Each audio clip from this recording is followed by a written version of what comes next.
Here's the deal. We were supposed to leave the office this morning at 5:15. What time is it now, Troy? 6:30. We're waiting on the lake. It's 6:30, and we've tried to call the lake, text him. Finally heard from him. Just for that, he hunts last. He just woke up. We can't leave without him because he's got one of our trucks to pull the Ranger with. If it wasn't for that, we'd be on the road already and said, you catch up later, Lake. What year was that he fell asleep in Florida on his first ever Osceola hunt? And 4 years ago, the very first turkey, Osceola, he was so excited, couldn't wait to get there. He even made the comment on the way there. He said, man, I don't know if I'm gonna sleep tonight. Oh, he slept, didn't he? Oh, he slept good. Didn't Jimmy have to knock on his door? And he had the door locked. In the middle of Timbuktu, Florida, he was the only person that had his door locked.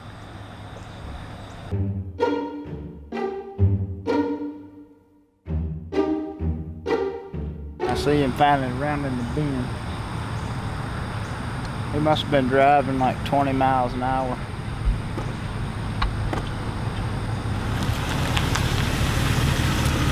You awake yet? Come on, let's get loaded up and go. What are you waiting on? Been waiting on you 2 hours.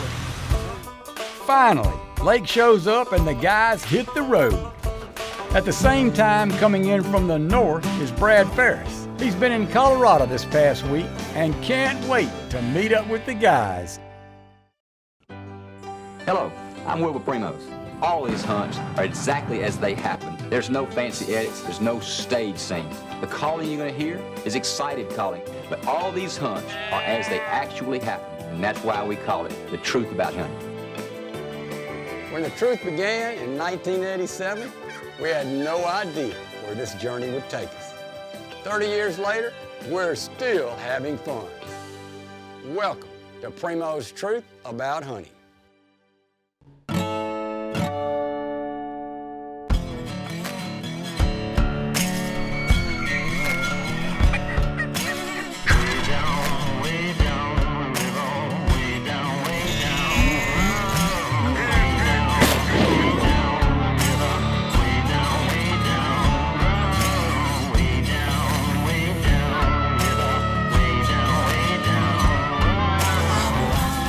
Primo's Truth About Hunting is brought to you by Bushnell, Savage, Federal, Matthews Archery, Drake, Mossy Oak, Polaris, and Primo's Hunting. Speak the language.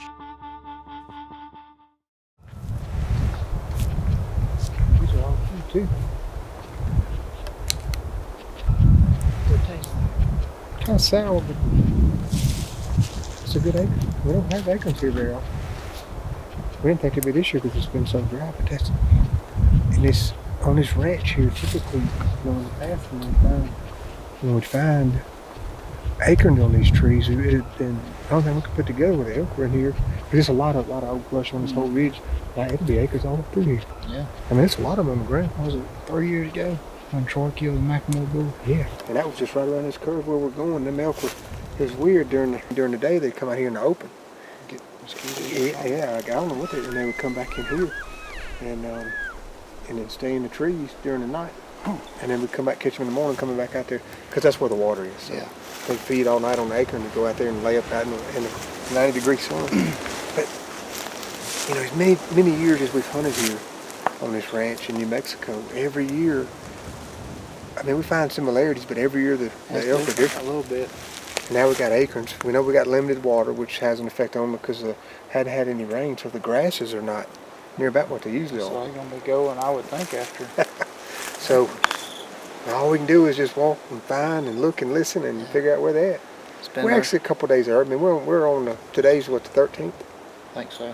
And you know, they usually get to going pretty good by now, but over the next 7 days, it's going to be, we get them found and it's going to be happening. It's going to get rocky.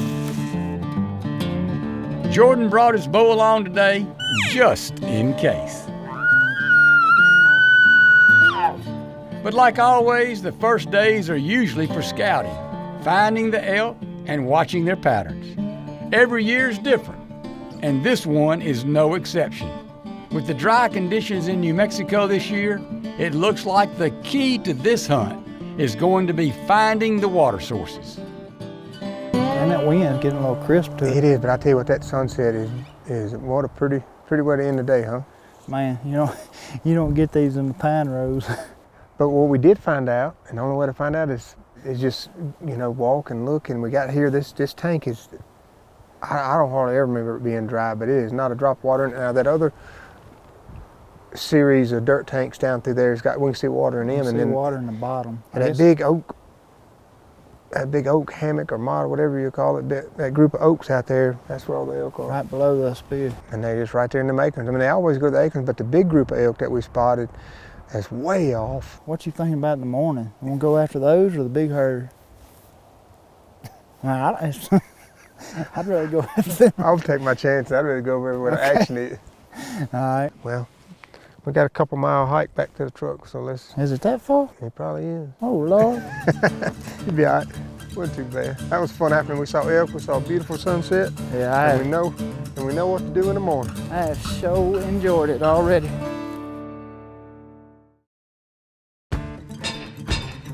This segment of The Truth is brought to you by Black Gold and Ripcord. We didn't want to push them too much on the first day yesterday. We got right on the edge of them, and you were seeing them go back and forth, and they didn't want to come out in this open. They didn't want to come where they'd already been, too, I think. Yeah, we were behind them. We listened to them go back in there, and we just kind of left them alone when they started quieting it down. But today we're going to ease in there, and we don't know where they are other than you sit there that way. Let's go get up in amongst them. We'll figure them out. We'll just keep taking our time and easing up on them. We know where they are. We know what they're doing now. We got water up there. We got feed up there. Grass is so much better back here. They must have had a rain or two here that they didn't have. I mean, like we've been talking about, it's all about habitat. Yeah, it's where they're making a living. You can't hunt elk where they ain't at. That's true. Hopefully we'll catch them coming off of this again, because the water's, half a mile right there? As they head out, the guys stumble upon a water hole no one knew about. And boy, is it loaded with elk sign. He's telling me there's water. There's hanging out here, something to do. I can call him up. Yeah. Just don't figure out You can get in this shade right here. Me and Troy just back up, make a few calls, and see what happens. Okay. I mean, it's too good of a.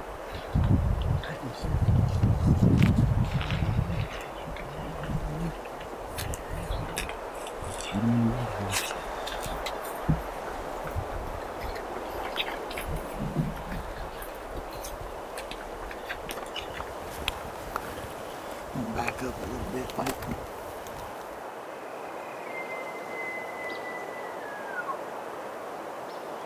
As the guys make a plan and get set up, we can hear a bull bugling in the distance, not very far from the water hole. Brad moves around behind the water near the trees so he can drop back and call if he needs to.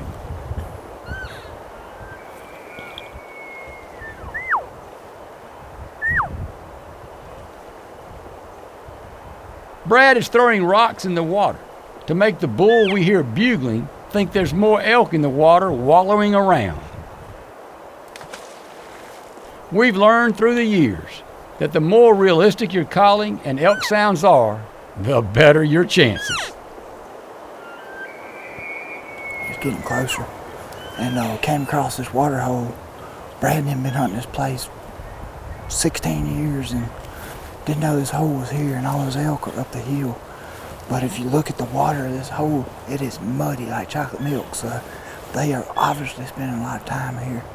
Got this bull fired up, and he seems like he's interested. Yeah.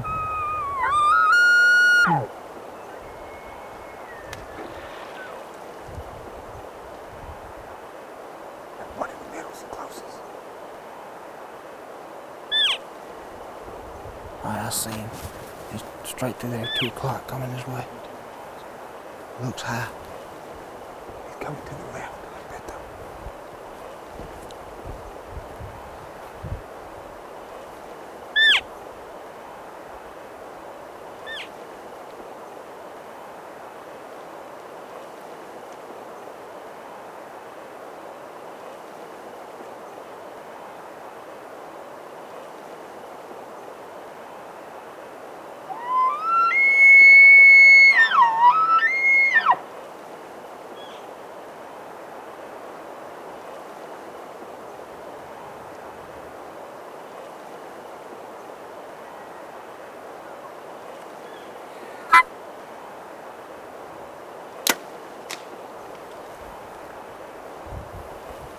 shoot over?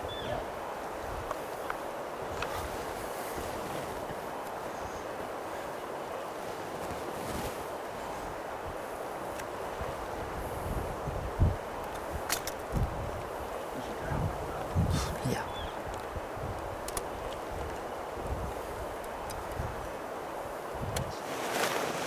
Sailed one over his back. You missed it? You did not. I was shooting 70 yards in the yard last night, and I forgot to roll it back up. How close was it? 33. Dang, I didn't know he got that close. Yeah. Rookie mistake, Brad. You didn't set your sight back. I looked down. I mean, as soon as I shot, I knew what happened. What did he? When I saw him coming, I bailed off behind it. Oh, you did perfect. You could come to us a little I bit. thought when I first saw him, I was standing up there calling. Yeah. And then I wanted to be able to see, because if he was which way he was coming. So when I saw him coming, I bailed off right there. But I can't believe he didn't come right here. I didn't know you shot. Dang it, man. I can't do nothing but laugh because it hurts so bad. And your left and right was perfect. Oh no! I saw that hair going. It was just perfect. And then it kept on going.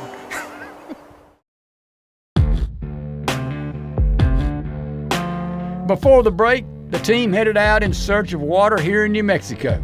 And on the way up the mountain, they stumbled on a water hole that looks like a hog wallow. It's being used so much by the elk. They get set up and Brad calls one in close for Jordan. But Big Country, well, he pulls off a rookie mistake.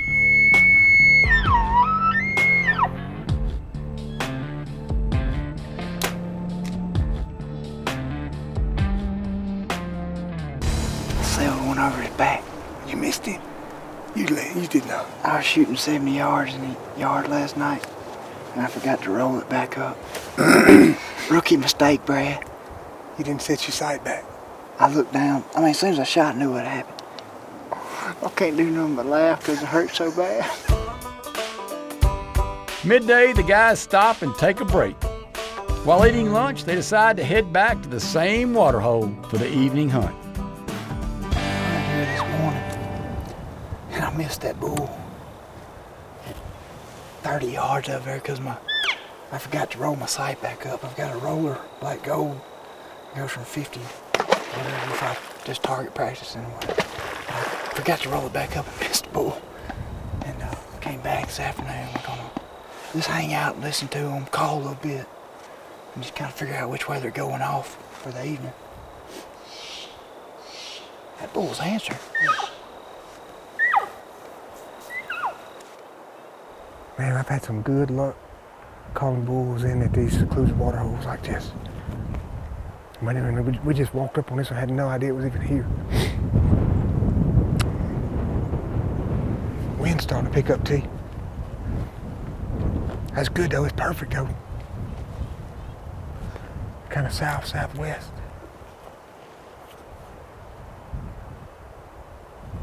Yeah.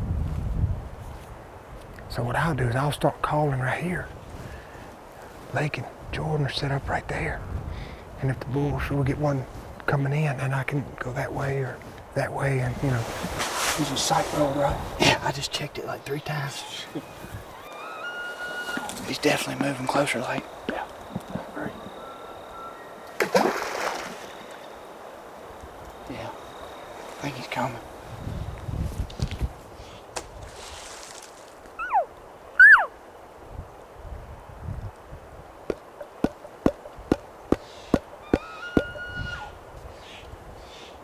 That one's close. I think that one's close.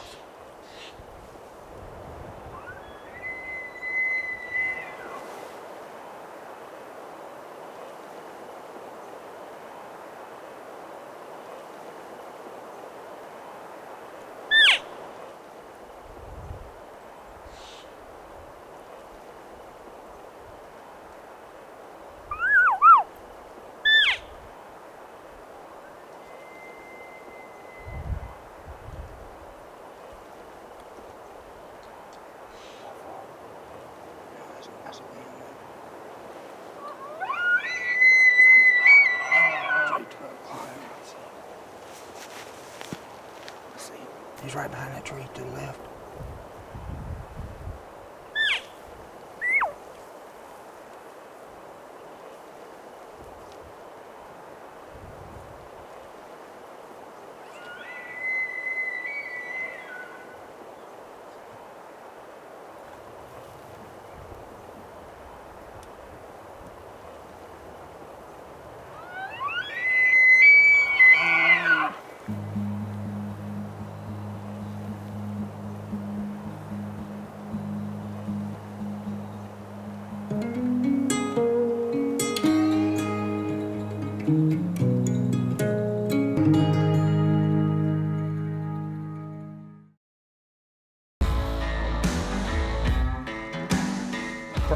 throttle to the Generation 3 trigger stick as seen on The Truth. Visit primos.com.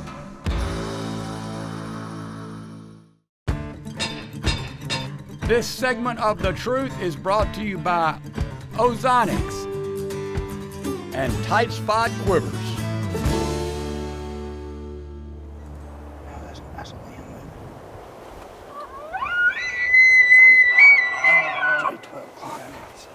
Jordan is set up on the same water hole where we missed an elk earlier that morning. Brad's behind him calling, and with several bulls bugling, it isn't long before they get a response.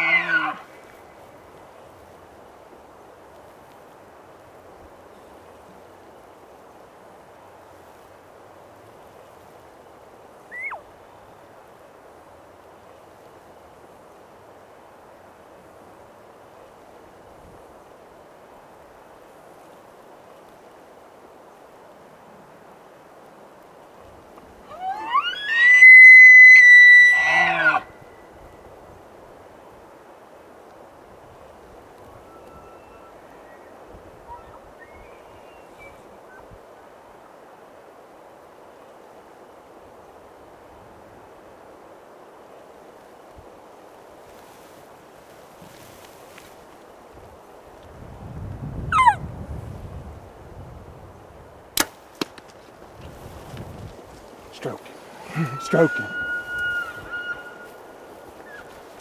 Stroke him, dude.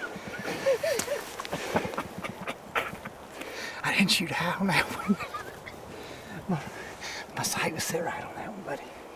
I stroked him. I think I just heard him crash.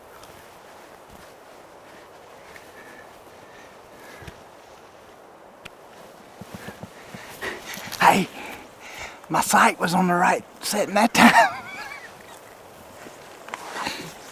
I didn't know what this was tall, man. He's pretty. That's very beautiful, boy.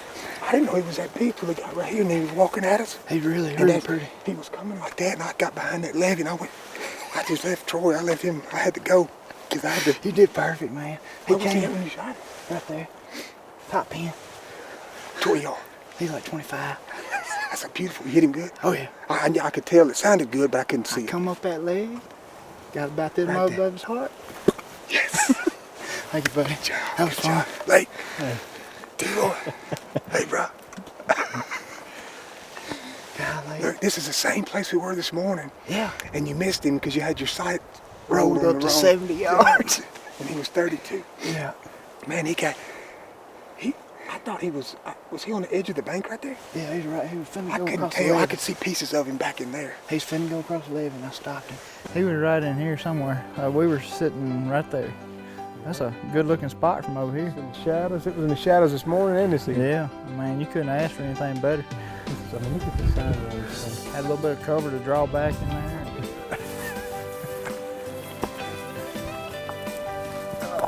You gonna get it out Here, hand me my boat. Sure did.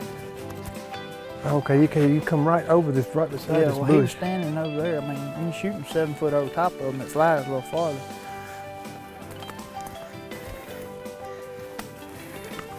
Got me a nice ponderosa pine. I remember one time we were in southern Colorado, and Wilbur shot a bull and missed it in the center of the aspen tree. It's in all. Yeah, we went back up there, and I cut with a saw and cut that tree, and left it with the air still in it. Yep. Yeah, I ain't touching him. You got to touch him first. I thought I saw that left side. I thought it was a big 5 with a little short 6 on that. Well, he's pretty, ain't he? Yeah, he's pretty. Man, I love the shot you made on him. That is perfect. God, look at all this mud on him. He's been wild. There you go. There you go. Thank you, buddy. Look at that. Right at that leg. Boom. You got right in the side of it. That's where I was trained to shoot at. Man, I saw them long fronts, and he come on and put a show, didn't he? Yeah. I can't believe I shot, Well, he's actually a 6x6, but he's just, a big 5 is just cool looking, and I like him. Good mass. Heck Beautiful. Yeah. Dude, Thank you. Man, you gotta thank me. Thank you Thank you for letting me. Thank you be for a part. hanging with me after all my screw-ups today. Look at all the mud on this boy. Man. Well, look, it's been a fun day, and that's why bow hunting is such a great sport, and it's so much fun. You just don't never know, and you just. I've sure had a blast, and it ain't over yet. I'm gonna get behind that camera, and we're gonna have some. We got a few more to go after. Well, it's been fun hanging out. Will be here tomorrow. We'll be back out. We got a good read on these up now. Good job, Gordy. Congrats again. Yes, that was a fun day.